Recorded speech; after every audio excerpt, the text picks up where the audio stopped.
Hola, ¿qué tal? Bienvenidos a esta segunda temporada de Voces Clínicas. Les agradecemos mucho que sigan este proyecto. Para este primer episodio tenemos un tema muy interesante que quizás pueda ser discutible desde una mirada clínica particular, que es el psicoanálisis, pero quizás lo que pretendemos hacer por aquí es llevarlo al tema de la clínica en general. Lo que vamos a hablar hoy es poder pensar si el psicoanálisis y la psicología tendrían que trabajar desde el concepto de individuo o con el concepto de sujeto. Para ello tenemos a tres rostros conocidos, ya los hemos visto un poco la temporada pasada. Tenemos por una parte a Sebastián Mas, tenemos también a Patricia Horta y a Gustavo Nava. Sean bienvenidos todos nuevamente a este espacio, les agradezco mucho nuevamente esta asistencia. Vamos a llevar más o menos una dinámica como la vez pasada. Vamos a tener un pequeño debate al final. Cada uno va a poder exponer algunas de las ideas en torno a este problema que traemos el día de hoy. Así que, ¿qué les parece si entramos de una vez con todo esto? Entonces, la primera pregunta queda sobre la mesa. ¿Es el psicoanálisis entonces una clínica del sujeto o del individuo? Comenzamos con Sebastián Mas, psicoanalista. Adelante, Sebastián, te cedo la palabra. Buenas, ¿qué tal a todos y a todas? Muchas gracias a todos los que están, presenciando esta charla y muchas gracias a Iván Sánchez por volver a armarla y tocar este tema tan importante.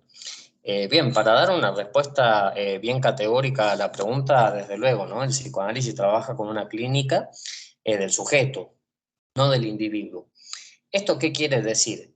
¿Que el psicoanálisis no tiene ninguna incidencia o efecto sobre el individuo? No, error.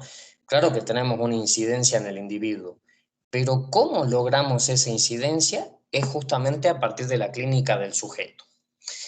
Entonces, para esta ocasión, quería hacer, vamos a decirle breve, quería hacer como un breve recorrido para ver cómo podemos llegar al concepto de sujeto, ¿no? Y entender qué quiere decir una clínica del sujeto. Lo más importante para definir entonces me parecía era comenzar con una definición de ontología. Bien, bien sencillito, vamos a decir que una ontología es una especie de investigación sobre el sentido del ser. Es decir, el hilo conductor de la investigación ontológica en tanto tal es la pregunta por el ser. Por lo tanto, cualquier investigación que nosotros hagamos sobre el sentido del ser, bien, a eso le llamamos una ontología. Ahora, lo que es preontológico es ya la comprensión que tenemos del ser, que siempre se da en una experiencia del lenguaje, ya que cada vez que nos hacemos la pregunta por el sentido del ser, nos damos con que esta ya se encuentra formulada en términos de lenguaje.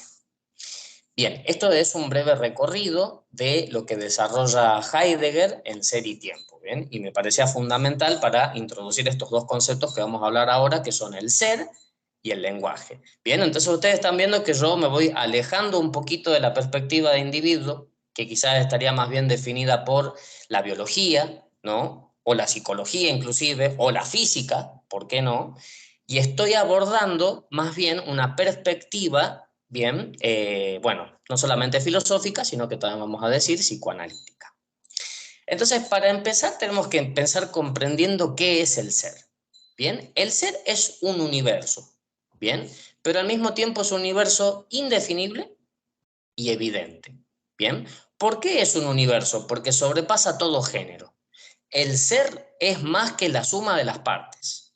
Bien, o sea, yo puedo hablar de muchos géneros de ser, puedo hablar del ser biológico, el ser físico, el ser psicológico, pero el ser en tanto tal sobrepasa todos esos géneros. Entonces es interesante cómo el psicoanálisis aborda justamente la perspectiva del ser desde ese punto de vista. Ahora, es un universo indefinible porque sobrepasa a todos los entes. ¿Qué quiere decir esto? Es más que la totalidad de todas las definiciones de todos los entes. O sea que el ser no se define por tal o cual ente, sino por el modo de ser específico de cada uno de esos entes, y por lo tanto es indefinible. Ahora, ¿por qué es finalmente, después de todo, el concepto más evidente? Bien, ya dijimos que es un concepto universal, es un concepto indefinible, pero al mismo tiempo es el concepto más evidente por sí mismo. ¿Por qué? Porque todo género o ente que se predica, bien, tiene una referencia implícita y obvia. Eso es. Y sin más, todos entendemos entonces de lo que estamos hablando. Bien, disculpe, ahí está. Se me estaba viendo un poco oscuro. Bien, entonces con esto estamos tratando de definir el ser antes de definir el lenguaje. Bien, ¿y por qué es importante esto? No estamos diciendo de que no tengan una relación, ya quiero llegar a esa conclusión, pero me interesaba que comprendamos primero que el ser es una evidencia inmediata. Todo el tiempo estamos hablando del ser. Si yo les digo esto es, no importa que esto sea un encendedor, lo importante es que ustedes entiendan la frase esto es, y no necesitan que yo se las defina, ¿no? Y por otra parte, es universalmente válido a que yo me refiera como cualquier cosa, a como esto es, ¿bien? Ahora, este universo del ser, para que nosotros tengamos alguna interacción, necesitamos de una interfaz, y acá es donde entra el lenguaje. El lenguaje entonces es una interfaz mediante la cual los hablantes tienen acceso al ser. Bien, perdonen si toda esta argumentación les parece un poco abstracta, pero justamente estoy tratando de salirme de la perspectiva del individuo y hablar más bien de esta estructura que rige las relaciones humanas. Una interfaz, para que entendamos todos, es los diferentes elementos de una computadora. Un celular es una interfaz que me permite justamente a mí conectarme con ustedes, bien, por ejemplo. O también, para ser más específico, el mouse de la computadora es una interfaz porque me permite interactuar con las cosas que están sucediendo, entre comillas, dentro de la computadora, ¿bien? Entonces el lenguaje lo que nos permite es eso, nos permite un acceso al ser. Y en cada uno de nosotros como individuos, esa interfaz ya está dada de antemano, inclusive antes de que nazcamos o inclusive antes de que existamos. ¿Bien?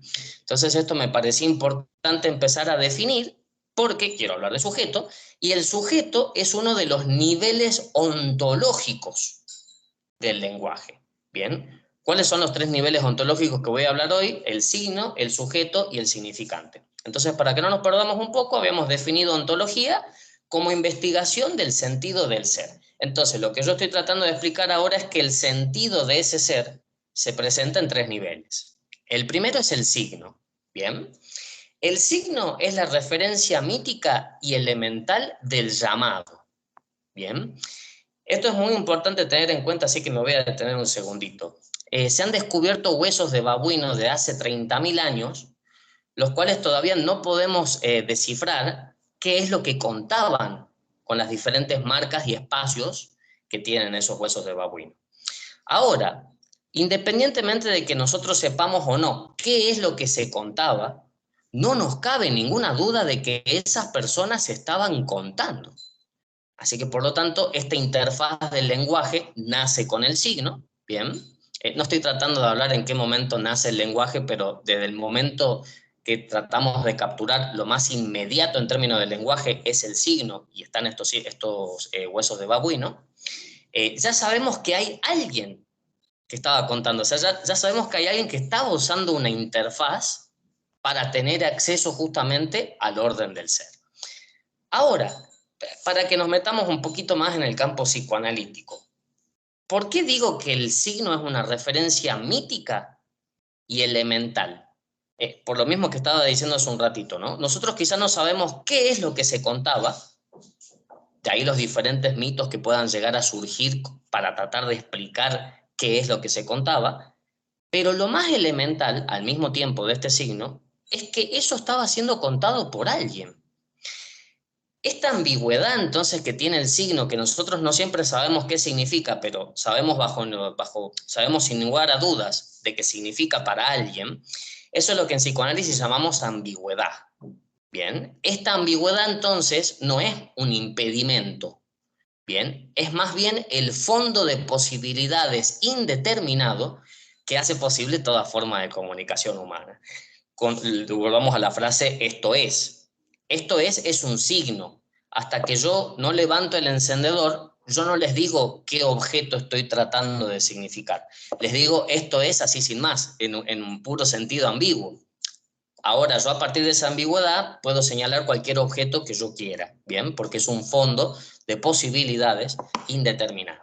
Y si no fuese así, si el signo no estuviese vacío, yo no podría comunicarme con ustedes, ¿bien? Bueno, voy a avanzar un poquito más porque quiero llegar ahora al segundo nivel ontológico, que es propiamente hablando el sujeto. Bien, entonces para que acá se entienda todo mi recorrido, primero planteé qué es la ontología, luego les hablé del universo del ser y la interfaz del lenguaje, y ahora estamos viendo los niveles de la interfaz de ese lenguaje. Bien, el sujeto vendría a ser el segundo nivel. ¿Por qué?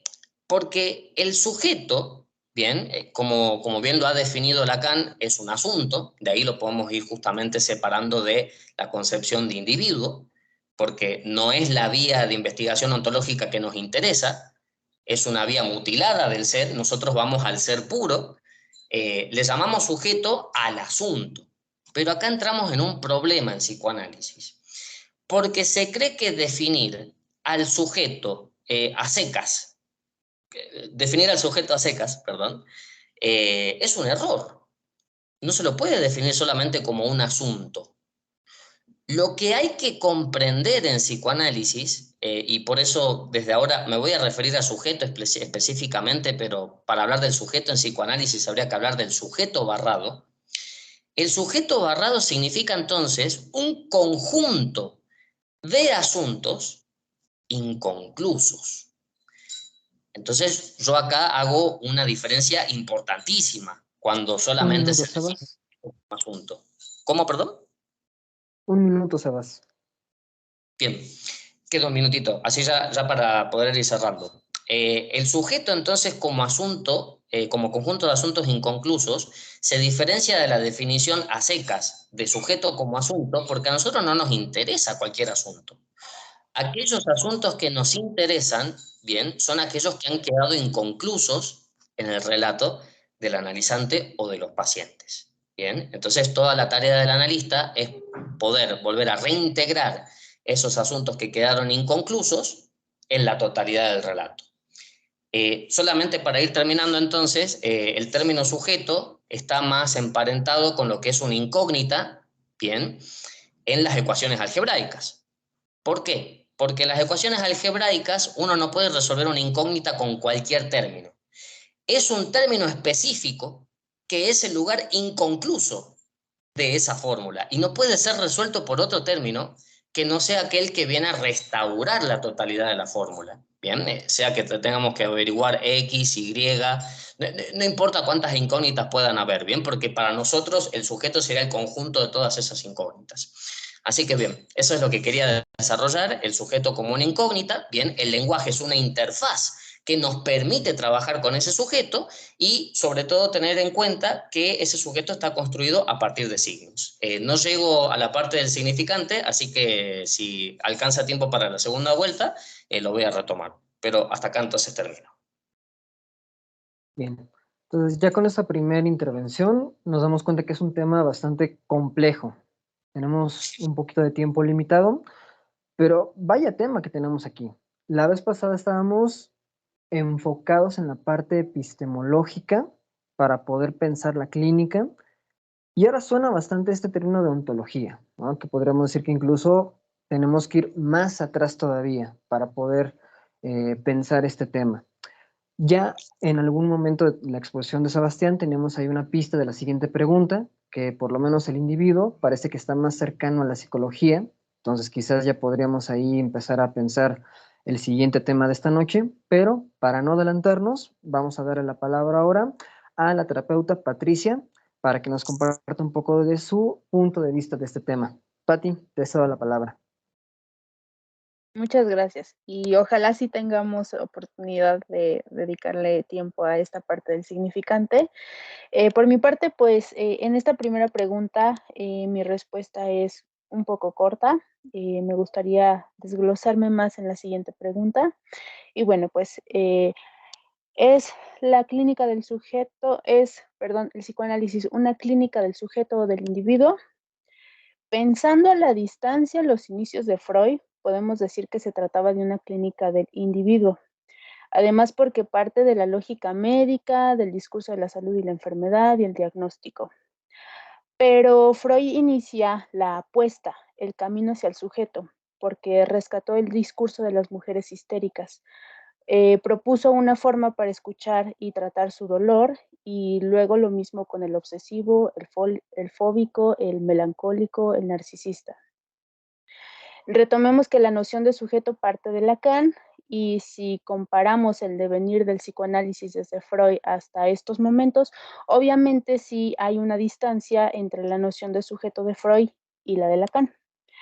Y ahora podemos decir que ya se habla de un sujeto y a lo mejor antes no o no tanto.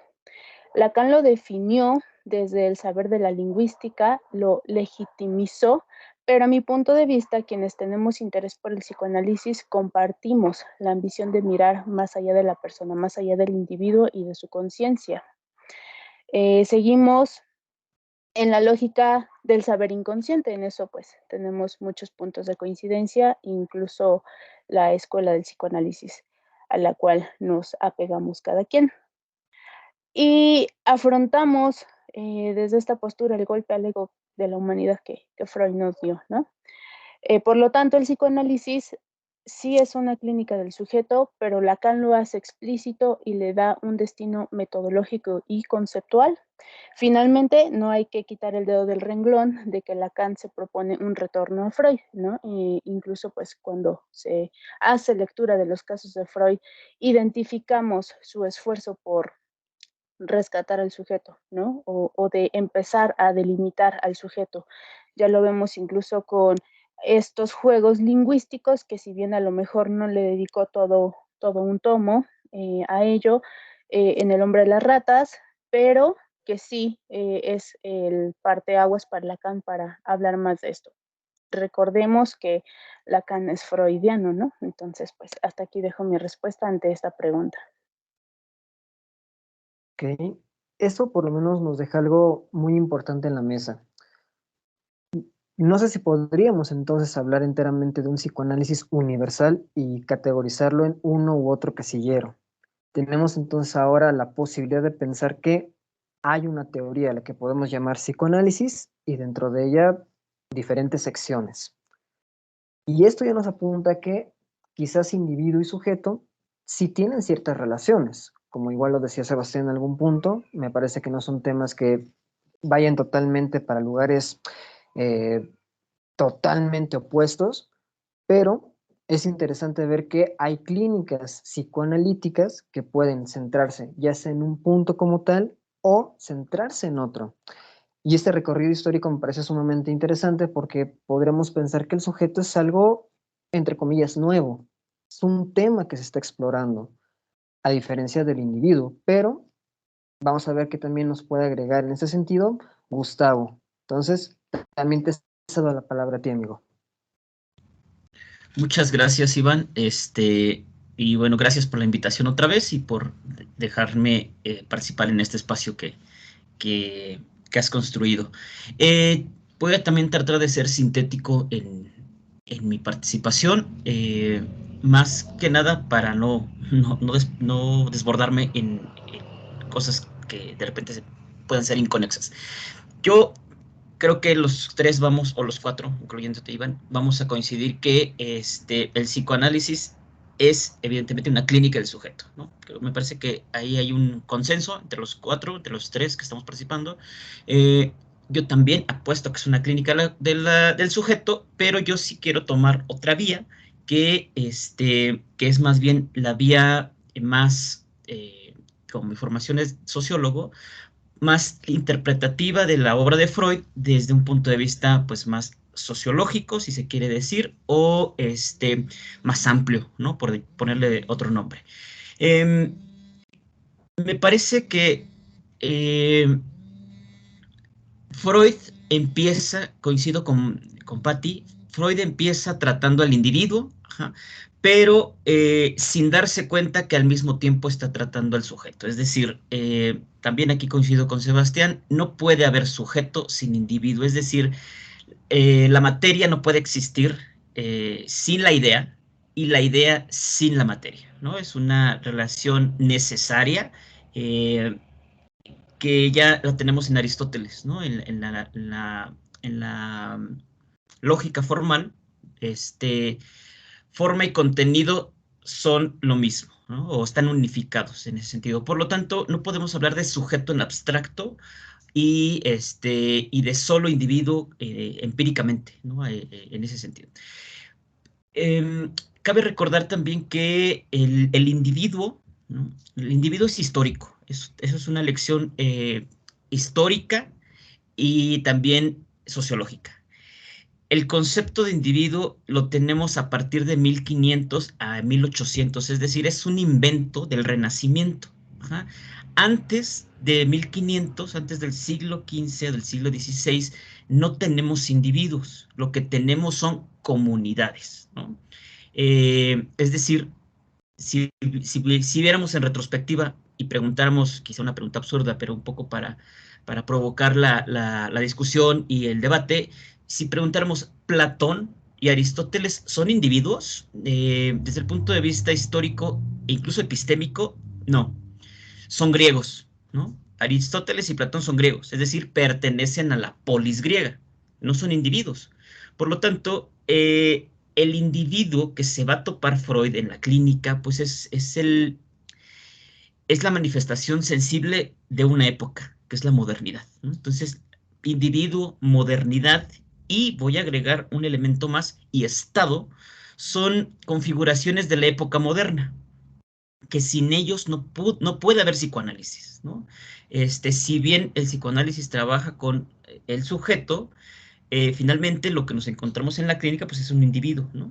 Que es efecto del lenguaje, que es efecto del significante, pero ahí lo tenemos empíricamente, moviendo biológicamente los labios, emitiendo sonidos, ¿no? Que la interpretación después sea una relación entre el analizante y el analista.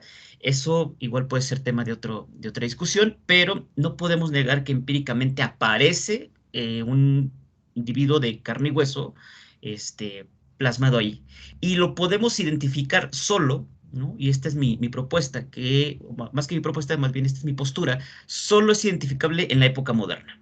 A partir de, me gusta un texto de Richard Van Dulfmen, que se llama así justamente, El descubrimiento del individuo, solamente a partir de los relatos, de las biografías, del nuevo arte renacentista, en donde se empieza a plasmar la conciencia, la interioridad, ¿no? Solo ahí vamos a poder identificar el individuo y, por lo tanto, es la condición de posibilidad del psicoanálisis. Sin eso, pues evidentemente lo que estaríamos haciendo en la clínica pues sería filosofía, ¿no?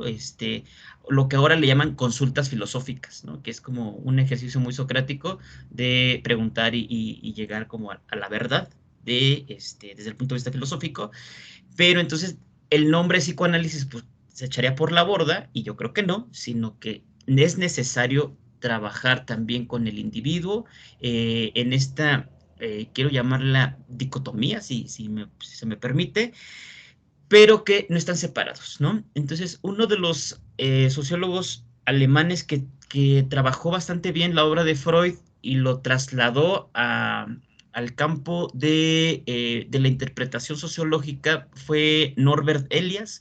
Tiene un texto muy interesante que se llama La sociedad de los individuos, y entonces ahí plantea una tesis fundamental, ¿no? La tesis es muy sencilla. Hemos vivido equivocados en la concepción de individuo y sociedad como dos entes separados, ¿no? El individuo no es más que la dimensión, es una dimensión, o si se quiere, es una manifestación de un orden social y político determinado históricamente, ¿ah? Yo aquí sí diferiría con Sebastián al decir que estos restos encontrados hablaban de que estaban contando algo. Yo más bien lo pensaría desde el punto de vista de la retrospectiva, ¿no? Recordemos que esa es una también de los trabajos del psicoanálisis, ¿no? No existe el pasado, sino más bien la reconstrucción del pasado en el presente. Entonces, esta ya es una interpretación moderna. No podemos saber en realidad qué pasó con los aztecas, ¿no? No podemos saber qué pasó con las culturas precolombinas si no es porque justamente estamos atravesados por el lenguaje, es decir, solamente puedo decir aztecas o precolombinos con un lenguaje español, europeo. No puedo nombrarlo de otra forma, porque no puedo acceder a eso si no es por un lenguaje históricamente determinado. En ese sentido, toda esta configuración o todo este universo categorial, pues evidentemente es moderno. Es decir, el psicoanálisis es una construcción de la modernidad y por lo tanto es todavía, me parece que en Freud, no sé si en Lacan, porque no estoy tan especializado en Lacan, pero en Freud sí puedo decirlo, que es un intento de una construcción ilustrada. A Freud le interesa la verdad, la verdad científica. Entonces, en tanto verdad científica, pues quiere saber de la sintomatología de los individuos, ¿no? Y en tanto visión médica, como lo recordó Patti, y como ya bien lo hemos trabajado en otros espacios, ¿no? Entonces, quiero ir planteando esto para darle como más forma a mi planteamiento, que es lo siguiente. ¿Qué se trabaja en la clínica o con qué trabaja el psicoanálisis en la clínica?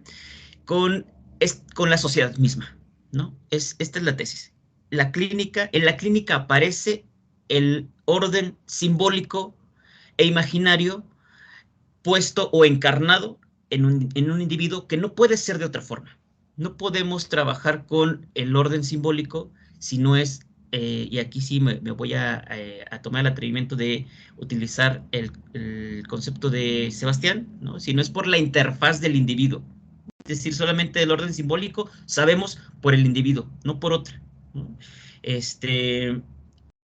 Y en ese sentido, pues necesitamos justamente escuchar al individuo, ¿no? Saber de qué habla y todo lo que ya sabemos de la clínica.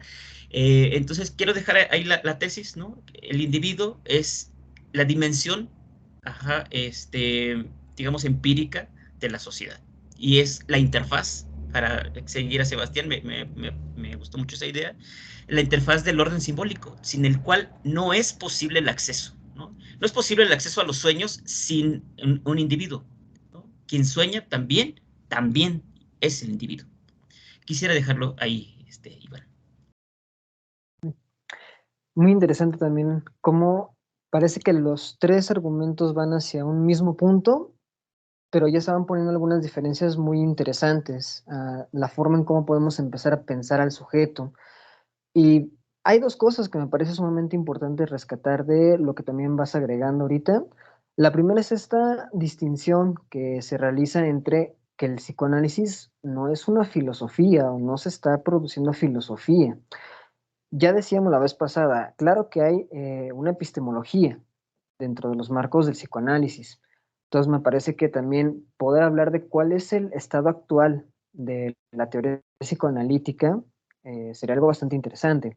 Sí se le puede llamar una ciencia, sí se le puede llamar una filosofía, se le puede llamar una metapsicología, ¿no? ¿Cuál es el estado actual del psicoanálisis en estos tiempos? Algo que es bastante criticado, incluso por las mismas exigencias de lo que podríamos llamar los modelos clínicos más eficaces, y cómo poco a poco se le ha ido dejando en un lugar bastante rezagado al psicoanálisis, pero me parece que han sido lecturas ya un poco cortadas, han sido lecturas que ya van dejando mucho que desear de cómo se está entendiendo el psicoanálisis justamente ya en la cultura. Eso por un lado, como un tema que puede quedar ahí volando, pero es bastante interesante cómo también vas formulando esta tesis, como la llamas, ¿no? Poder dividir entonces que hubo una época donde estaba una sociedad, otra época donde ya está el individuo, y podríamos pensar al psicoanálisis como una forma de hacer un conjunto de ambas, poder pensar ambas partes y no desarticuladamente. Entonces, creo que es una apuesta muy interesante al final la que se está colocando con el sujeto, y nos queda bastante claro que sí, el psicoanálisis requiere de un individuo para narrar historias, más no es que ese individuo sea dueño de las historias que está narrando. Me parece que esa es una forma en la que podríamos resumir esta primera parte.